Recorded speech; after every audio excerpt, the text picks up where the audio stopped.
केलेल्या कामाची दखल लोकांनी घेऊनच दुसरी टर्म मला दिलेली आहे.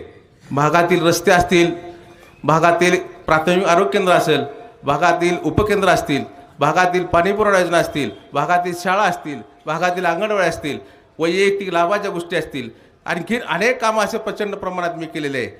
काही आरोप केले जाते ह्यांनी काम काय केलं तुम्ही पहा डोळ्यानं, मग बघा. उबऱ्याचं प्राथमिक आरोग्य केंद्र जिल्ह्यात 1 नंबर असं बांधलेलं आहे. तुम्ही जाऊन बघा, उपकेंद्र कसे बांधलेत बघा आणि तुमची पण कामं बघा.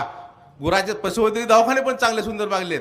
असं काम मी केलेलं आहे की जिल्ह्यात 1 नंबरचंच काम केलेलं आहे. म्हणूनच मला प्रथम दुसऱ्यांदा जास्त मतांनी निवडून दिलं आहे. गेल्या 4 वर्षाच्या कालखंडामध्ये प्रशासक असल्यामुळं काही कामं वाटत दिसत नाही लोकांना, पण जी जी कामं केलीत ती प्रामाणिक काम केले. करकमचं सिद्धनाथ मंदिराचं सभामंडप पहा, करकमचा बायपास पहा, प्रत्येक अतिशय चांगल्या प्रमाणात कामे केलेले आहे. कुठंही बोट दावण्यासारखं काम केलं नाही.